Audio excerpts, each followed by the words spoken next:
Welcome. So this is a Yin Yang class. So essentially, it's just a combination of the sort of longer, slower Yin and then a little flowing Yang sequence. So we'll start with the Yin while the muscle tissue is still a little bit cold. We're not super warm. So that the load kind of goes into the connective tissue a little bit more. That's the idea anyway. And then the flowing sequence will happen after.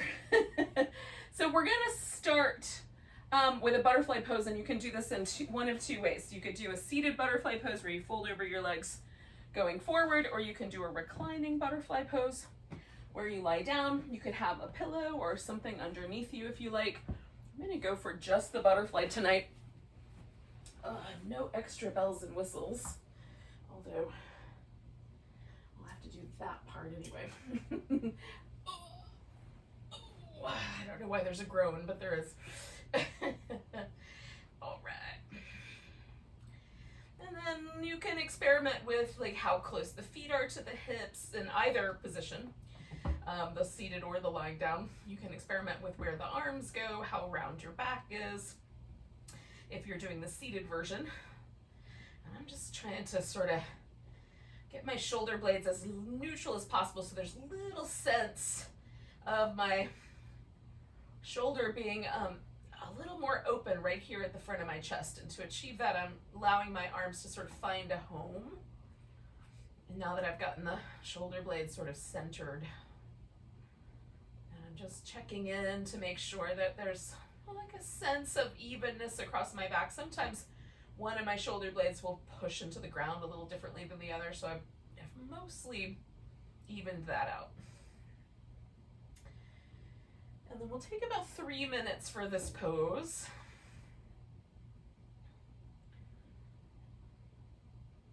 And if it feels like I've got a blanket underneath my thighs so that it's not too sharp, not too intense. I like the inner thigh stretch.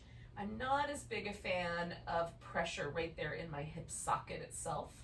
So the blanket helps sort of hold my thigh bone right at the point where there's a stretch, but not at the point where the stress is in the joint.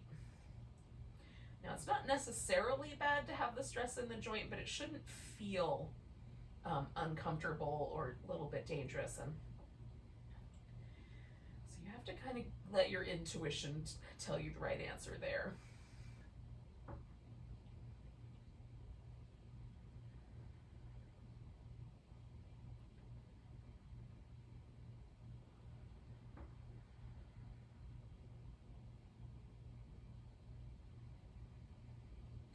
Because this first part of the practice is really slow, there's also a chance to sort of let your mind slow down, especially if it's been very busy all day.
Another minute or so here.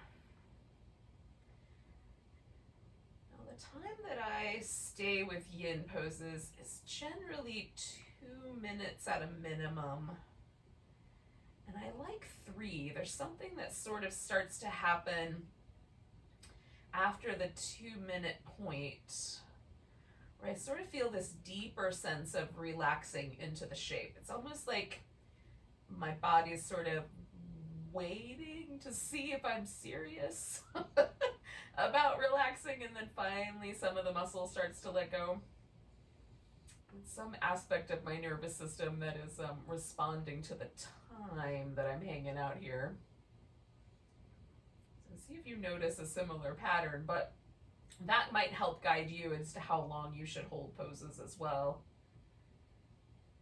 Should I do it for 2 minutes? Should I do it longer than that?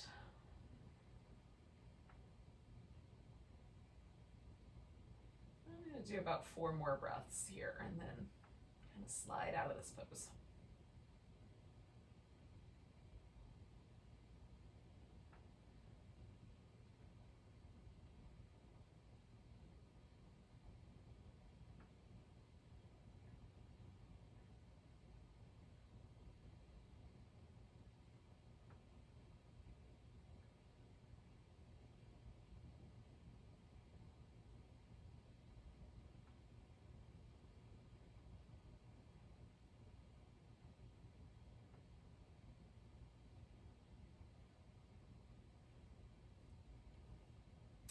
So to come out, I'm just going to straighten my legs out. That's the first thing I'm going to do.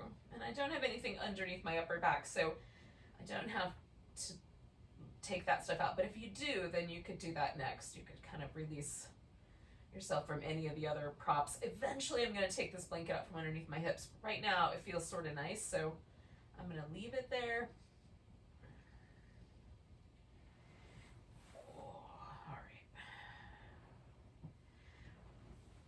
So generally, when I'm doing yin, I like to really try to embrace the full notion of yin, which is to embrace stillness, embrace a kind of slightly curious watchfulness within the poses. It's really easy for me to mind trip and to start thinking about other stuff because, you know, I'm not super busy. So my brain has all kinds of time to go drifting off to its habitual, like, problem solving, planning, and making crap up states. But I try to stay really, really gently watchful of the pose and a little bit curious if I can, because there's some really interesting sort of gentle changes that happen in the body, and I like being aware of those. I like being aware of the places where there's kind of a beginning to a relaxation. I like trying to be aware of layers of tension I didn't realize I was holding, that sort of thing. And I don't think that that's true of every human being. I think there are probably some people who don't, as a general rule, just carry stress around with them in their body, but I am one that does. So it helps me to really start to notice the patterns of that kind of tension. So we're going to do a banana pose. Now, this is basically a crescent stretch, and I do a similar pose standing up, you know, fairly regularly. It's one of my favorite sort of out of mountain pose kind of stretchy first poses. So that's kind of the vibe. We're just kind of bending to the side. You can also swing the legs a little bit more over, and you could cross one ankle over the other to sort of pull a little differently along the hip. Sometimes I like this little crossed leg position. Sometimes I prefer it to be out straight. Sometimes I like a pillow under my knees or a blanket. So you can experiment. And then the arms, you can have the arms completely over the head, but you can also bend them a little bit more, so you have more like cactus arms or something along that line. There's these really beautiful Navajo sand paintings that have these long creatures that kind of bend to the side, and they have their arms sort of a little more sort of out to the side. I think they're called yebache. But anyway, that's, you know, like you might embody one of those, or you might embody a slightly different shape as you like. You can adjust. And then we're letting the body settle. So there's a tendency when I side bend for my body to also want to kind of roll off the floor a little bit on the longer side. So I'm letting that side intentionally stay heavy. watching for any cramping or discomfort on the inside edge, because sometimes it can get pinchy, and I'm not trying to go for that. And sometimes I like a slightly different position with my head. I have a sort of a knobby skull. I've got little bony protrusion on the back of my skull that, according to a show I saw on PBS once, means that I have Neanderthal DNA, which wouldn't surprise me at all given my difficulty with technological devices. but who knows? But anyway, if you have a knobby skull, you might find a slightly different position with your head more comfortable as well. I'm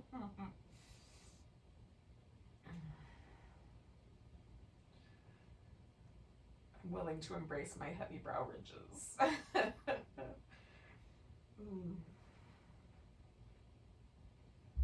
So I'm letting myself get kind of heavy here, and I'm going to stay for about another minute or so.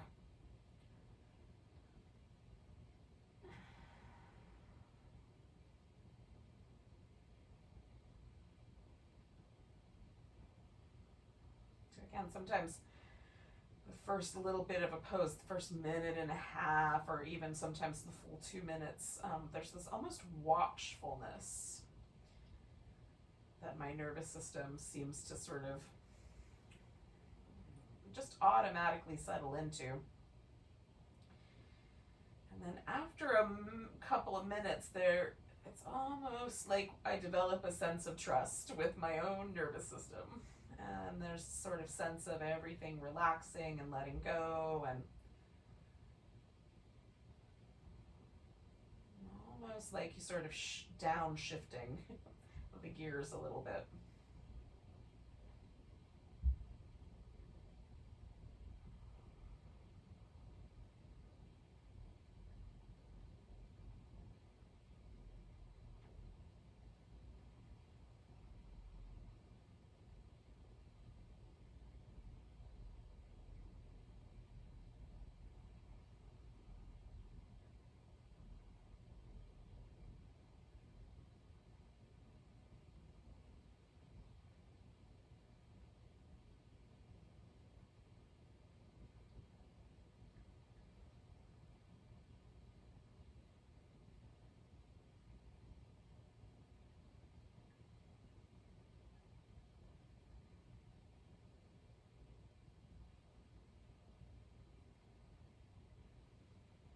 Okay, I'm going to do about 3 more breaths, and then I'll come out of here.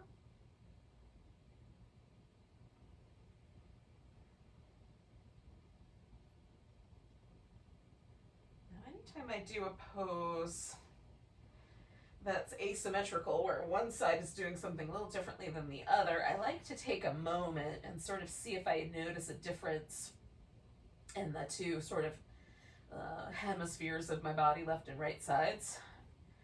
And in this case, my left leg feels a little bit longer, my left arm feels a little bit longer. It just feels a little tractioned out, like a little taller on the left side. Now, I find that it helps my lower back and my sacrum to have a little bit of movement in between sides. The one place where that really long stretch on the outside of my hip sort of doesn't quite settle exactly is that center, kind of center right down the middle of my sacrum, pelvis. So giving that a little movement is helpful. You may not find that that's true for you. So once you're ready, you'll come into the opposite side. And again, just adjust according to how it feels or seems. Sometimes my right shoulder is a little bit stickier than my left, and it doesn't want to settle onto the ground quite the same. So I might wind up with a little different arm arrangement on the other side. And then we'll stay for a few minutes.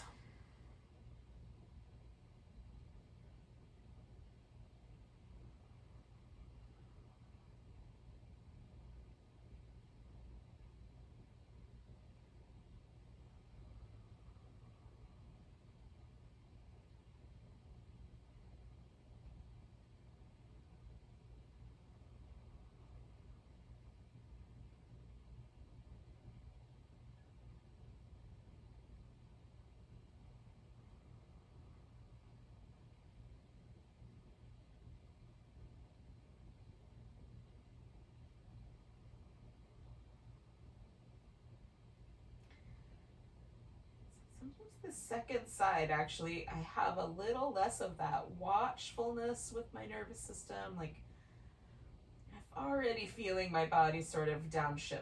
It didn't quite take as long on the second side as it did on the first one.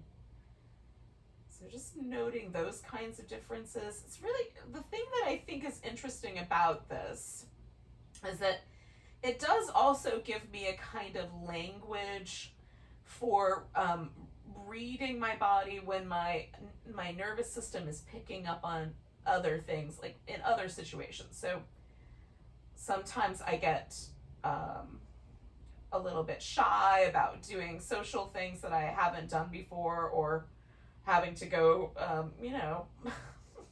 deal with things, go to the DMV, crap like that. So I can sort of notice that resistance in my nervous system to other stress. It's not exactly the same, but it's not totally different either.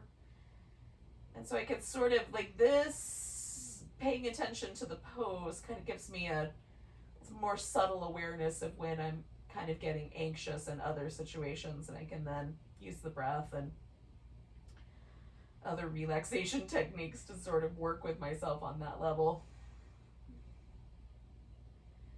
So outside of just being kind of interesting, there is also, I'm going to stay for about another minute, by the way. There is also that kind of, just a sort of a more intimate relationship with my own nervous system and how it operates.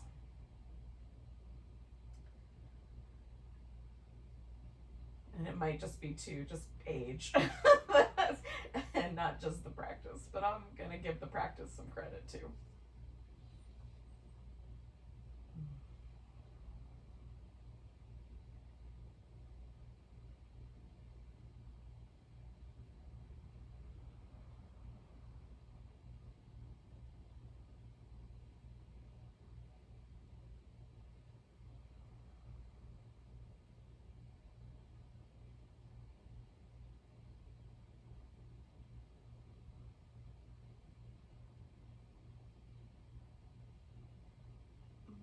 Okay, so I'm going to come out of here nice and slow again, just kind of meander my way back to the center. See how things went. Is there more symmetry? I'm never perfectly symmetrical. There's always like a tiny bit more tug on the right side than there is on the left side. I think I have like a little tiny scoliosis in my spine, so there's a little different way that the hip lays, in relationship to the other one. That sort of thing. The way my rib cage kind of sits in the spine with the hip. Slightly different on one side than the other. It's not a dramatic difference, but it's enough that I'm noticing it. So we're going to come to a seated position, and we're going to, take your time. We're not in a hurry, really. That's the thing about Yin, is we get to take our time and not rush, which is nice. I tend to always be running late for things, so it's nice to not rush somewhere in my life. I do it to myself. I have a sense of optimism of how much stuff I can get done in a given day. It far outmatches my actual ability. Okay, so I've just taken a simple cross-legged position. Now you can make this more, you can have a knee up or wrap the leg around, kind of more like the half Lord of the Fishes. Because we're going to do a seated twist here. And we're going to stay with the seated twist for a while. So one of the things, in normal's not the right word. That makes Yin seem abnormal. It's not. But in more traditional or more kind of middle of the line hatha yoga classes, you might hold a yoga pose, maybe as long as 10 breaths, but for me that's about a minute. So not a terribly long time, and often less than that. I've definitely done practices where we barely held a pose for 3 breaths. So for that reason, when you do a twist like this, and if one hip is higher than the other, that sort of thing, 3 to 5 to even 10 breaths is not problematic, but staying for a few minutes might be. So I would recommend having the pelvis really steady, both sit bones sort of as evenly weighted as possible, and then create the twist. And then, you know, for me, my arms are really short, so they touch the ground, but kind of just barely. So I'm just giving myself maybe some arm rests or some places where my hands can touch the ground a little more easily. Oh. And then my head, I can keep spinning my head more into the twist. I can turn it the other direction, and I like to do both. I find it really interesting. Sometimes if I turn my head one direction, one of my nostrils will become more open and a little more sensitive to the breath. And then if I turn my head the other direction, it will switch. And I find that interesting. I'm not clear on the mechanism for that, like why that happens, but I think it's interesting that it does.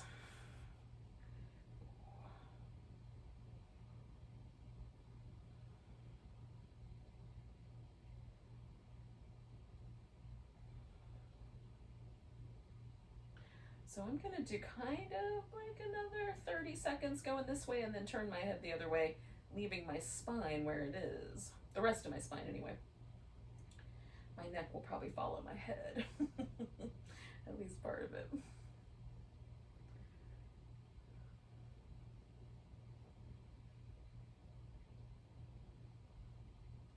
Since I'm not even sure if I have the capability to move just my skull on the axis of my neck. I think it works together with the vertebrae. This is my suspicion.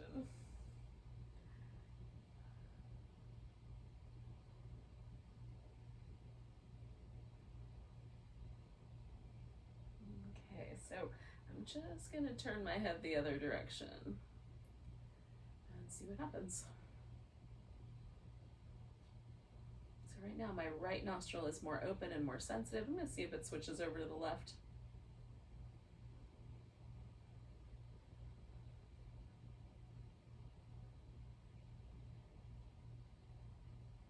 You can already feel it switching. It's very weird. I like it, but it's an intriguing phenomenon.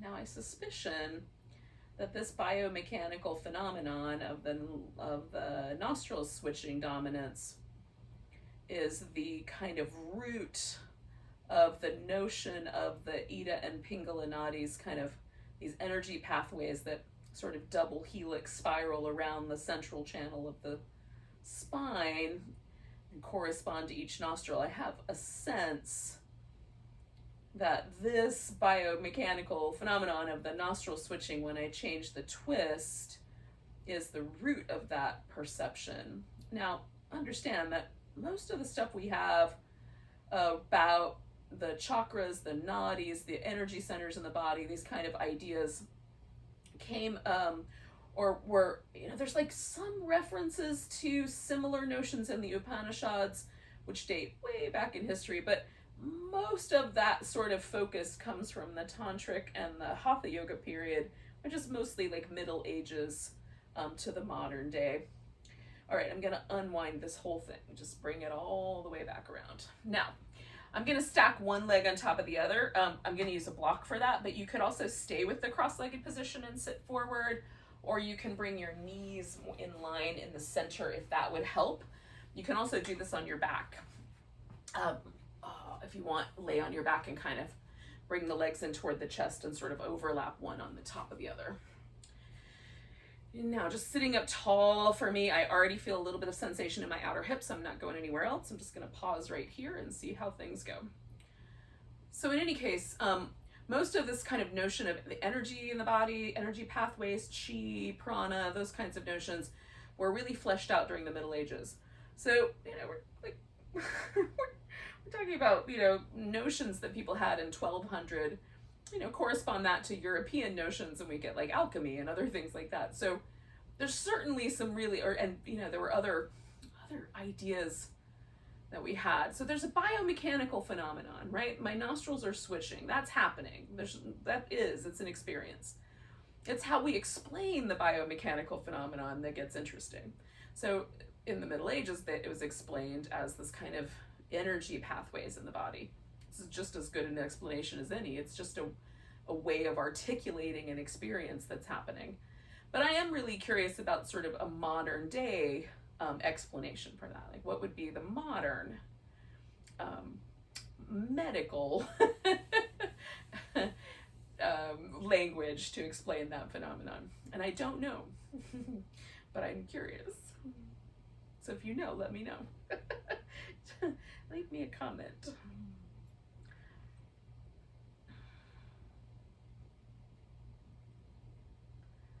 So again, this is just kind of my kind of interest in the yin kind of aspect of practice, is this sort of deep awareness, just really paying attention, trying to be really, really present with what's happening.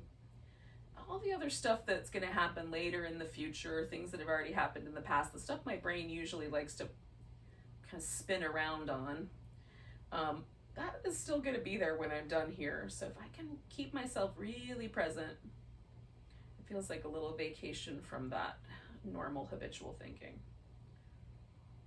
Now, I'm kind of feeling this little bit of an invitation. We're halfway through. We're going to stay for a couple more minutes. I'm feeling this little bit of an invitation to come in a little bit further. So I'm going to, if I find that like my knee starts to tell me a story, or my back starts to tell me a story that suggests that my hip was lying about being ready for more, then I'll back off again. And I don't want there to be a sense in my hip socket itself that feels painful or hot or anything sort of even an inkling of danger there. I tend to back away.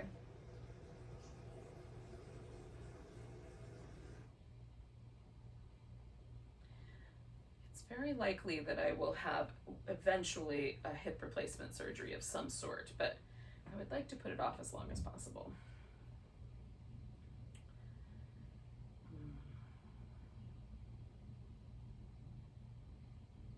Not currently in pain, so there's no reason to add on.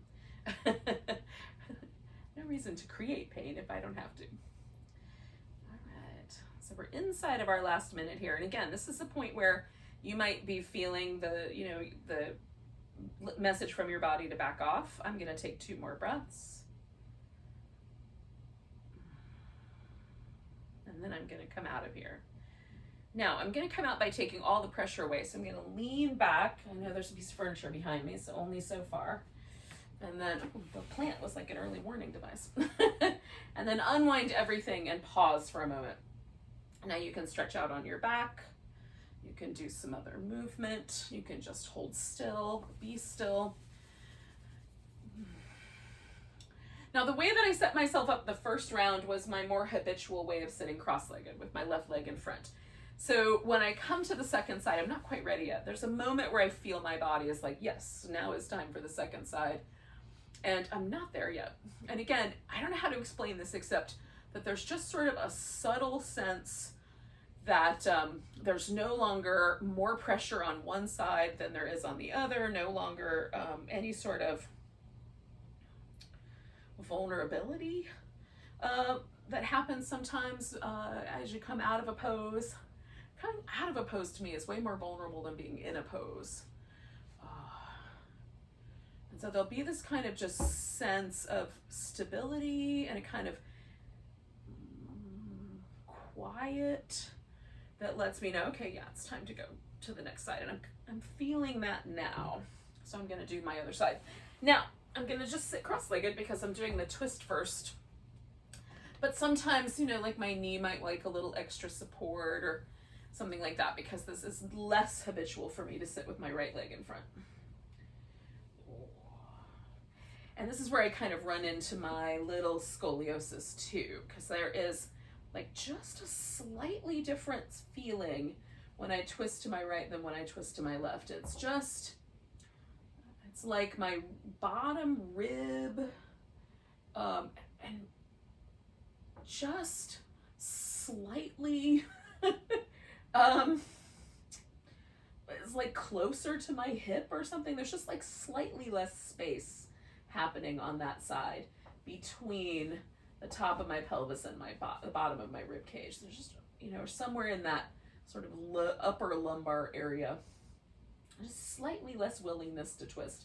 I noticed that when I side bend on that side too, there's a little bit more slightly pinchier potential that I have to avoid on that side. So we're asymmetrical beings. This is the thing about being a human.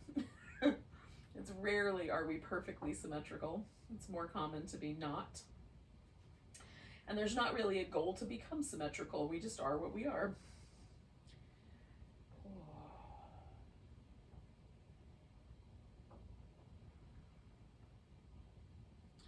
So I'm going to turn my head the other way and stay for another minute and a half or so.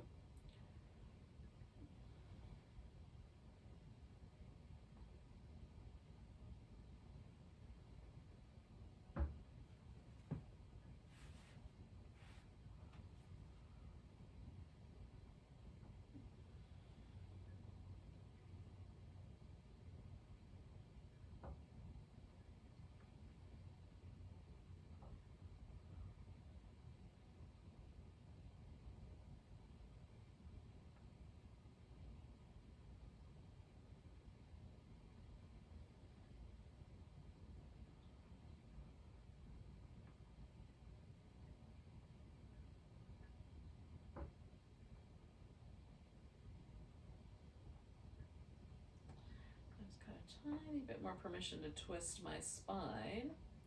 And we're going to do like 4 more breaths.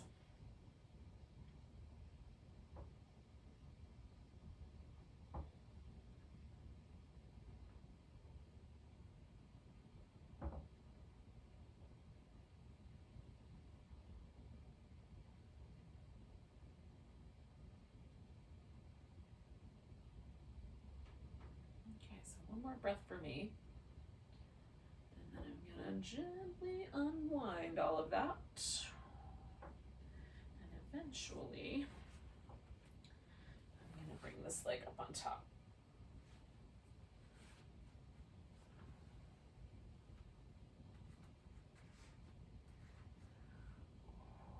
And again, not leaning into it yet. I just want to see how the knee responds to even having my leg in this position. That might be too much support with the block.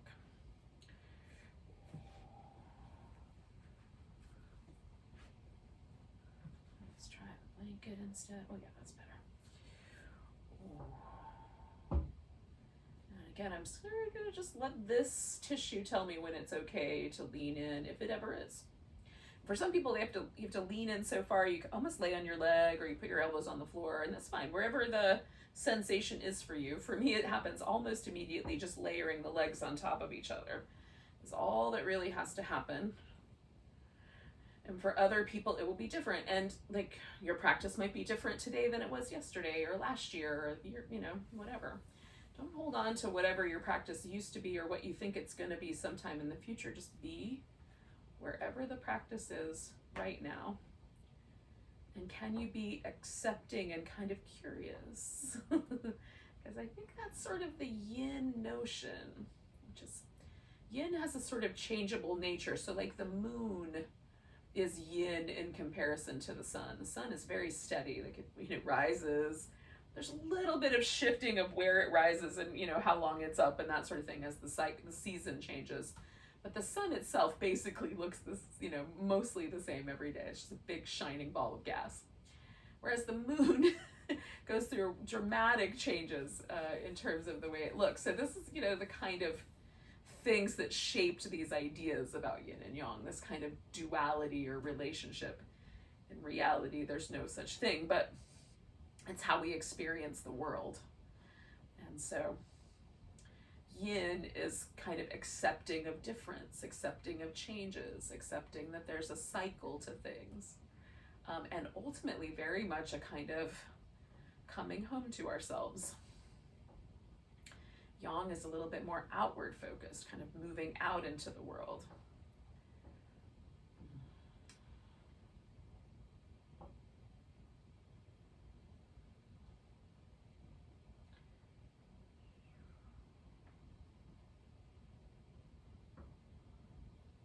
So we're halfway through, a little over that.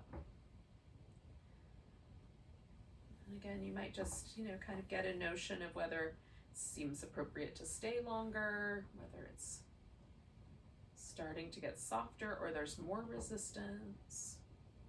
Just work with what you got.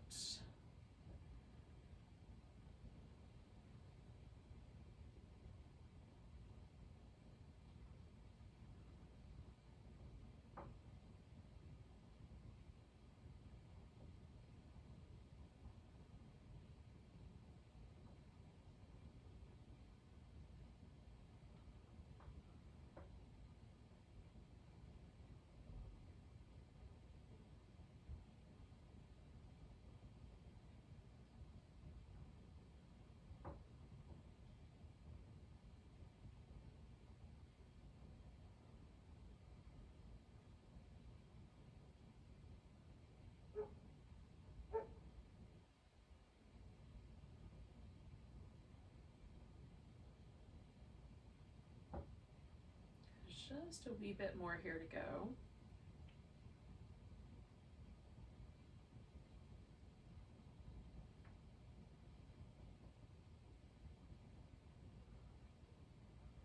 So again, if you get clear signals from your body that it's appropriate to back off, definitely do.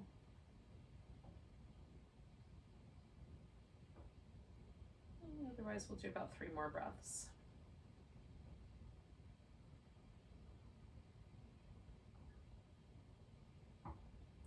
Third breath, I'm going to use that inhale to come all the way back.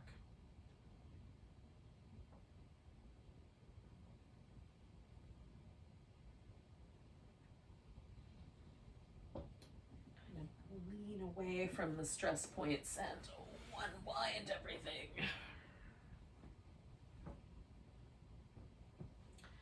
All right. So again, I'm going to give myself a moment to sort of recover from that pose, if that's the right word. Just sort of feel the pose settle in. And then I'm going to bring myself up to all fours and kind of do some little cat movements, ups and downs with the spine. And then I'm going to take a downward dog, and then eventually that's going to be kind of my transition pose onto my feet. So you can make that happen at whatever point seems appropriate to you. You can follow along with me or do your own pattern, your own pace. If for whatever reason any of those ideas don't sound good and you want to do something else, we're all going to just wind up being on our feet. So however you get there is up to you.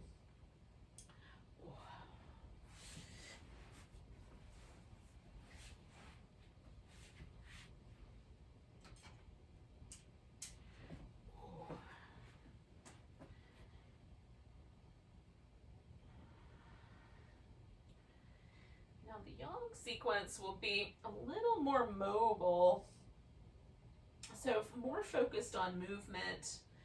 I am not going to do kind of more sun salutation oriented practice. I love that in the morning, but I'm not as big a fan of it in the evening. But you can do those if you want to. I'll give you the options where you could throw in a plank, lower down, cobra, back to dog kind of thing. Oh. So if it's the right answer for you, can make it good.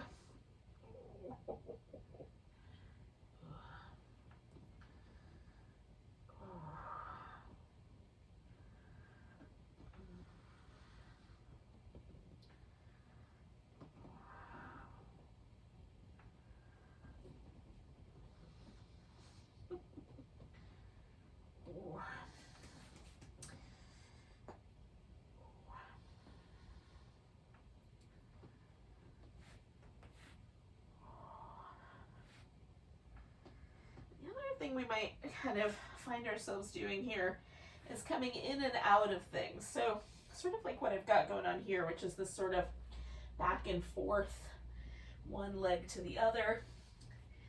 So we may find ourselves with those kinds of movement patterns. If any of those don't feel right to you or they feel too vulnerable, by all means, change it up according to what's best for you.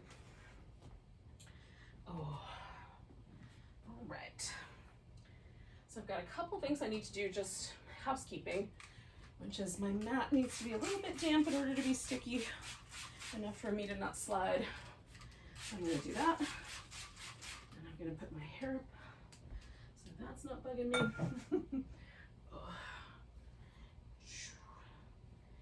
All right, and then we're gonna move in a way that sort of utilizes the front and the back of the mat as a kind of continuum. So the way that I'm facing at the start, that I'm gonna call the front or the top of the mat. I use the words interchangeably. In my mind, they're the same. And then what's directly behind me, that's gonna be the back or the bottom of the mat. And there might be times where I turn to the back of the mat or I turn to the front of the mat, and those landmarks are gonna stay the same. So hopefully that will work out for you. If for whatever reason that's a little tricky, if you've got the whatever device you're watching this on, if it's helpful, you can maybe put it off to the side so that no matter which direction we go in, you can look at it. You can also just trust yourself as best you can to do whatever it is you think I say we're doing, because that will probably work out okay too. So for now, I'm at the top of my mat in a mountain pose, or at least as close as I can get. And I'm just checking in with this mountain pose. One of the things I find really interesting about doing yin first is that I have some really interesting body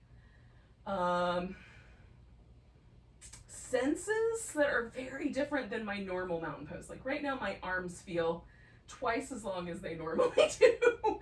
I feel like I've got crazy arms, and I feel like my waist starts way up here and my torso is like a foot tall. It's very weird. It's not true, but it feels that way. It's very interesting to me, the kind of mountain pose sensation changes that happen after yin.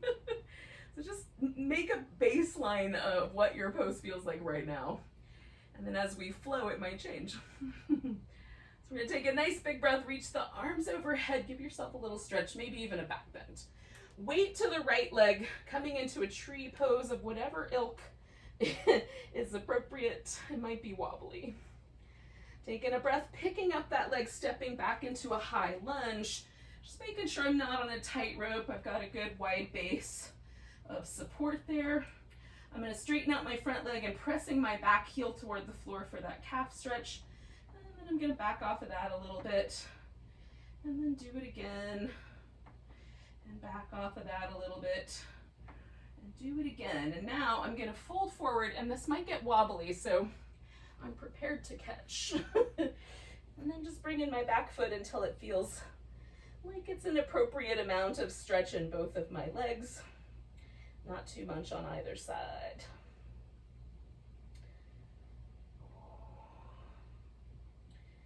Now bending my right knee, I'm going to kick my left leg up into the air and take kind of a standing splits balance. Let's see how high it wants to go. Maybe hook it over my back a little. That ankle joint a little movement. And then I'm going to bring that left foot to the floor. Find my mountain pose again. Oh, eventually. Oh. And then see if the proportions have shifted. Nice big breath, arms reach up. Maybe a little baby back bend. Weight to the left leg, tree pose. Or some semblance. And picking up that leg and stepping back into a high lunge. Again, finding one that works for me today. Straightening out my front leg, pressing my heel toward the ground a little if it's willing. Coming back to the neutral lunge. Straightening and pressing down. And back to the lunge. One more like that.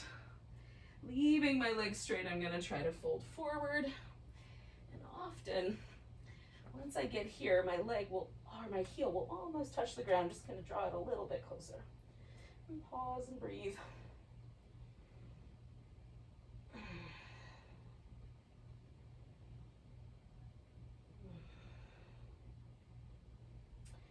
right, bending my left knee, I'm going to lift my right leg up. Find a standing splits balance or some semblance of that. Maybe hook the leg over. Give that ankle joint some love. And go in the other direction. then bringing that foot to the earth, coming up halfway, and all the way to standing. Nice big stretch. Oh. Once again, finding my mountain pose and just noticing how things may have shifted. Nice big breath, arms reach up. Grabbing my right wrist, giving myself a little stretch over to the left, so coming back to that crescent sensation. Bringing it back, I'm gonna take my left foot and just bring it behind me. If you want, you could reach down and grab that foot. I'm just gonna hold this without holding my foot. And then stepping into warrior two. So I want my hips and my ribs to stay aligned. Everything else depends on my hip sockets. So for me, there's a little bit of an angle, otherwise I pull my leg around. So just find a nice solid base. We're gonna do a little reverse warrior, some side angle, reverse warrior, side angle, reverse warrior one more time, side angle, and then you could stay with that, which does feel really nice. Or you can turn it into a triangle of some sort, which also feels nice. I might go between the two. Ooh.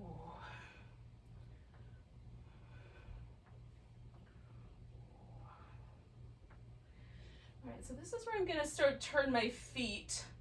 So I'm coming around to a wide angle forward bend. And if you wanted to, instead of doing this pose, you could throw in a sun salutation here, step back to plank, lower down, etc., etc. And then just join me back up in a few moments. So I'm gonna reach out nice and long. Oh. So I'm inviting my shoulders to open a little bit by using some blocks to put my hands on. Just sort of a wing position. I don't know how to describe it. All right, now I'm gonna come round back towards my right foot, turning everything towards the top of the mat, and then I'm picking up my left foot. Ooh. Which might turn into a half moon balance or might turn into me falling over. We'll see. And so stretching up. Oh, and then I'm gonna land myself and come back to my mountain pose. Oh. And see how that went. It's a very different sensation on that right side. Nice big breath, arms reach up. Oh. Grabbing that left wrist, giving myself a little stretch over. Oh, and then coming back. And again, to whatever degree I can, sort of taking that no hands dancer here.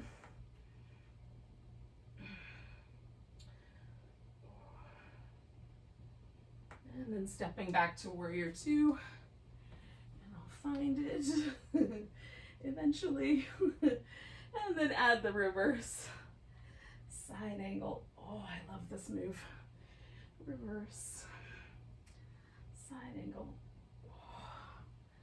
Reverse. Side angle. And then you could stay with the side angle.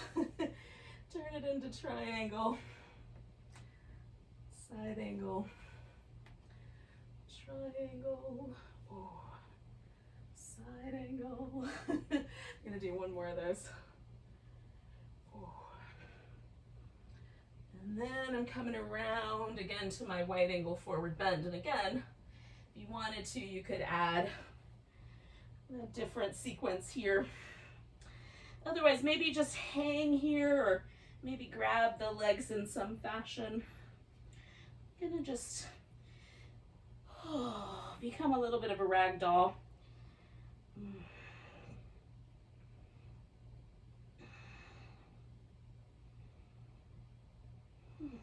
One more breath. And again, I'm going to turn back toward the top of the mat, bringing my bottom of the mat foot toward me, and picking it up, and coming into my half moon balance or some semblance thereof.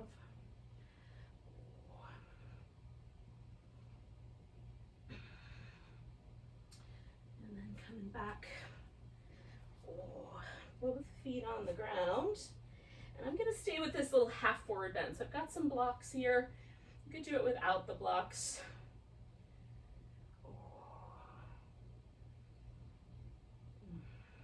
One more breath. And then I'm coming all the way to mountain pose. Oh.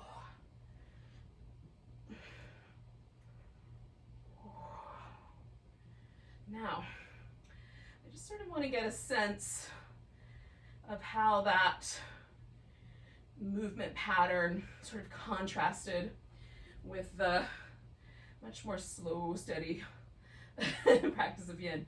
I will say my body proportions feel like they're back to my normal perception of them, which is interesting all by itself. So I'm going to take a nice big breath. I'm going to sink myself into a squat. And then I'm going to stay with the squat as long as it's comfortable. And then eventually I'm going to sit myself down. Which for me means there's several moves. Some people are close enough to the floor they can just sit it on down. So if that's you, awesome. Definitely make it easy on yourself. And if it's not you, you can do what I do and just find your way down. It'll work. So sort of in keeping with this sort of left-right nostril situation, I'm going to do some alternate nostril breath. The first thing I have to figure out is, can I breathe through both my nostrils? And the answer tonight is yes. So I'm going to go ahead and close the opposite nostril off as I'm going along, unless it changes.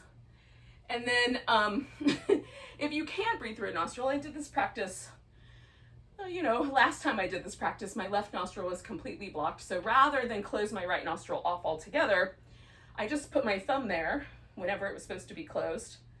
And I paid attention to my left nostril. So technically, I was breathing in and out through my right nostril the whole time, but I shifted my attention, my awareness from one nostril to the other. So that's a way to do this kind of alternate nostril breathing without having to do the physical manipulation. And you can do completely just attention and not do any physical manipulation if it's helpful. So I'm going to take my peace sign fingers and I curl them in and touch my thumb with them, but you can also put them on your forehead. Sometimes I find that a little centering. Use the ring finger and the thumb as your sort of nostril fingers. We're going to take a nice big breath and let go with a sigh. And if you feel like you're not quite ready to do the practice, do that again, or maybe 2 or 3 times. I'm going to do one more. So I'm sort of letting myself center down. Then I'm going to inhale through my left nostril. Switch over to the right one to exhale. Inhale through the right. Switch to the left to exhale. Inhale left. Switch to the right to exhale. Inhale when it's time. Every time we just switch to exhale, and again, it might be that you're just switching your attention. Now carry on at your own pace.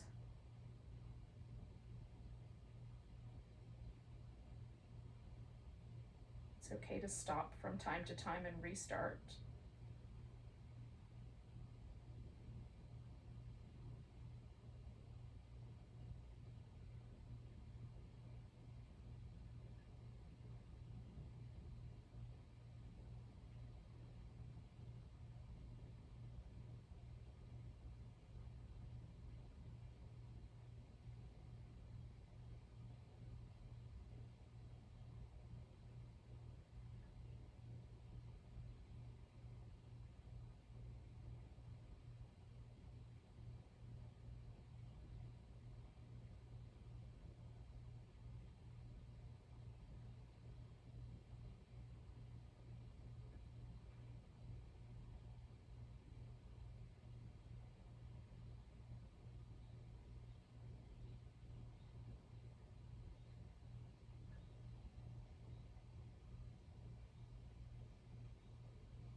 going to do about 2 more rounds.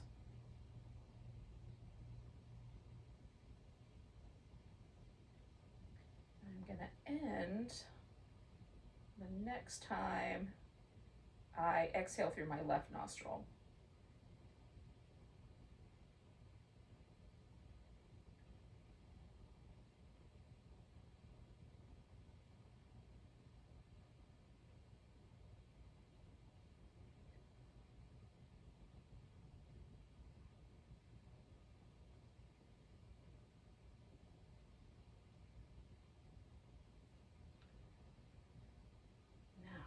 We're going to sort of just try to be where the practice brought us. Physical practice, the breath practice. And you can stay seated. I'm going to lie down. And I'm going to try to just stay kind of in this space where this breath and practice brought me.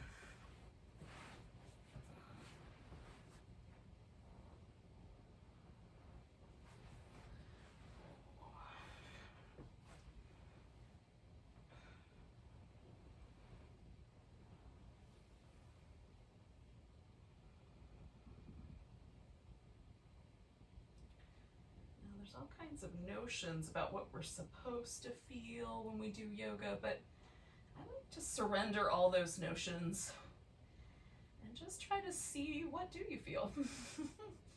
Even if it's unclear or articulatable, just be where the practice brought you, and I'm doing the same for me.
Sort of allow the practice to bring us around full circle back to this yin notion, a little separated from the technique of yin yoga, just more of a kind of mindset.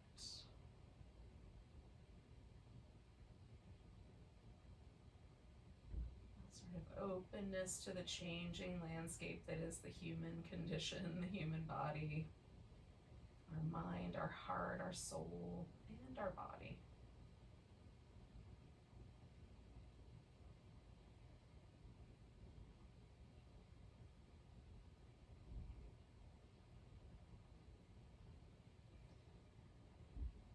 As of late, over the last year and a half or so, I've also found myself at the end of my practice every day just taking a few moments to express gratitude for my breath. I take the breath for granted quite often, and yet we are, as a species, dealing with disease that makes it difficult to breathe. And so just taking a moment to feel super grateful for the incredible gift of a deep breath.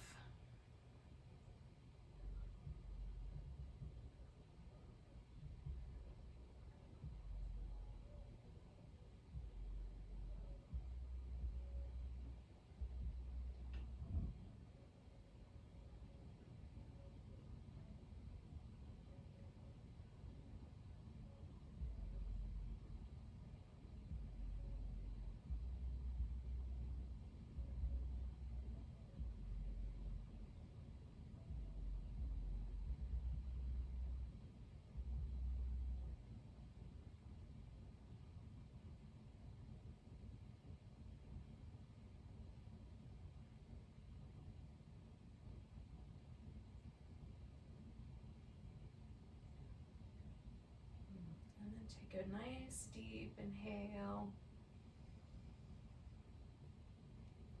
Go with a sigh.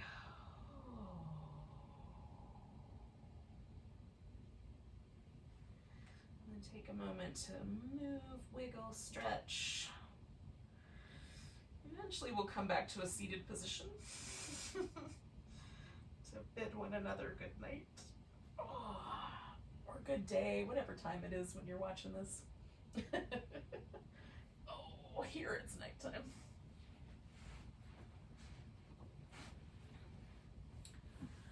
Oh.